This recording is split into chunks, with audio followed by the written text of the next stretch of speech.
Bonjour à tous, dans cette vidéo on va regarder comment ça se passe pour une réaction avec plusieurs réactifs et notamment une réaction ici avec deux réactifs et on va voir que la méthode consiste à se ramener au cas d'une loi de vitesse à un seul réactif dans des cas un petit peu particuliers. Donc soit la réaction qu'on peut écrire sous la forme AA plus B donne CC plus DD. Si cette réaction admet un ordre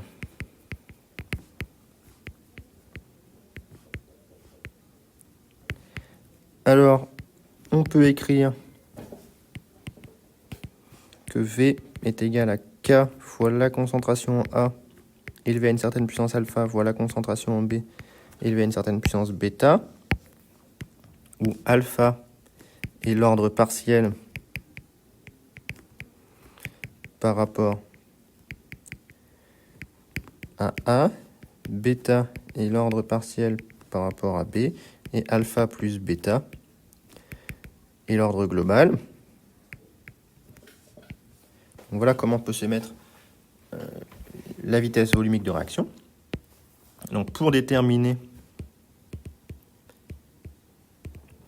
alpha et bêta, on va devoir commencer par se ramener à une loi de vitesse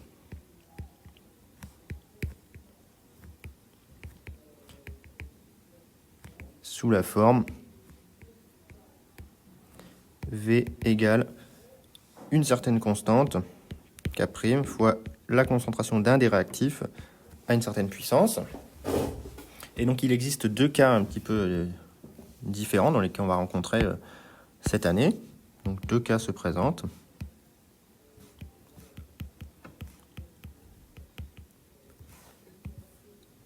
Et on aura à tester les deux cas. Premier cas, B, par exemple, est introduit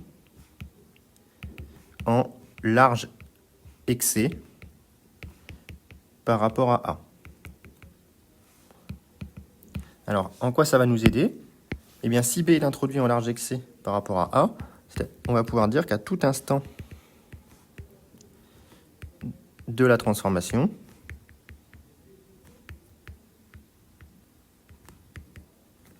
eh bien, la concentration en B est très grande devant la concentration en A. Et donc, comme A est une concentration beaucoup plus petite, on va pouvoir considérer, on peut alors considérer que la concentration en B est constante tout au long de la disparition de A.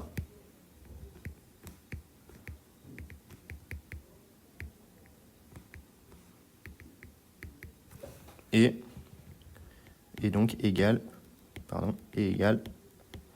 à la concentration de B à l'instant 0. C'est très facile à comprendre.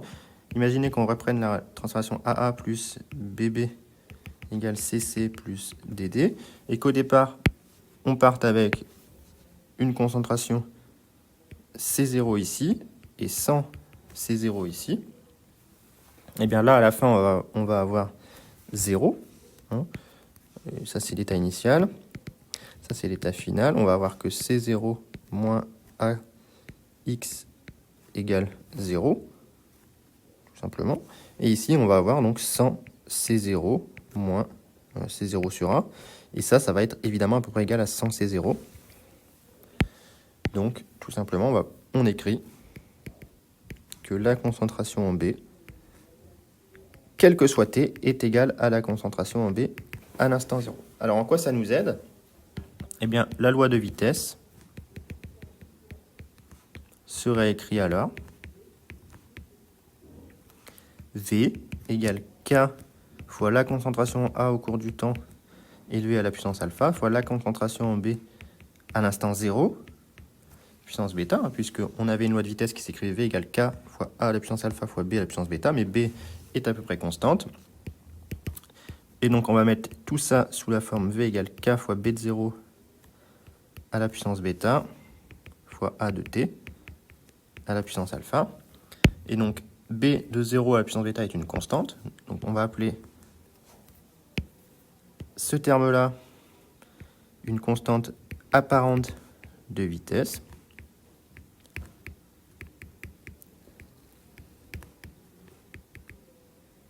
Et donc, on obtient bien que la vitesse volumique de réaction s'écrit comme une constante apparente de vitesse qui dépend de la vraie constante de vitesse et de la concentration en réactif en excès initial fois la concentration en A à la puissance alpha. Donc, on a bien obtenu une réaction, une loi de vitesse sous la forme V égale K fois concentration en A à la puissance Q. Et donc, on peut alors se ramener aux études formelles des vidéos précédentes pour les ordres 0, 1, 2, etc. Donc voilà la première méthode. Cette méthode s'appelle la méthode de dégénérescence de l'ordre. Dégénérescence de l'ordre, qui s'appelle aussi la méthode d'Oswald. Et donc, tout ça pour dire que si on introduit un réactif en excès, eh bien on pourra toujours se ramener à la fin à une loi de vitesse avec un seul des réactifs, c'est-à-dire celui qui n'a pas été introduit en excès. Deuxième cas que l'on va rencontrer très souvent, c'est le cas d'un mélange stoichiométrique.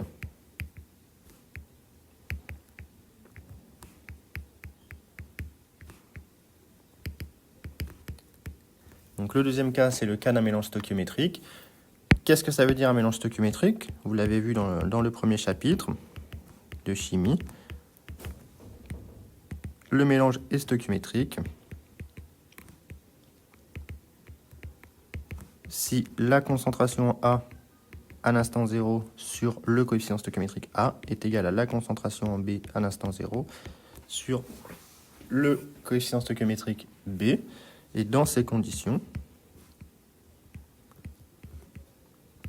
pour tout instant t, on aura que la concentration A à l'instant t sur A est égale à la concentration en B à l'instant t sur B. Et ça va nous aider aussi dans la loi de vitesse. Dans la loi de vitesse, V est égal à K fois A à la puissance alpha fois B à la puissance bêta. On peut remplacer B par B de T égale à B sur A fois la concentration de A, d'après l'encadré juste au-dessus. Et donc dans ce cas-là, on obtient V qui est égal à K fois la concentration A à la puissance alpha fois B sur A à la puissance bêta fois la concentration en A à la puissance bêta, c'est-à-dire K fois B sur A à la puissance bêta fois la concentration en A, d'après les relations sur les puissances, égale à alpha plus bêta. Et donc en posant comme tout à l'heure cet encadré-là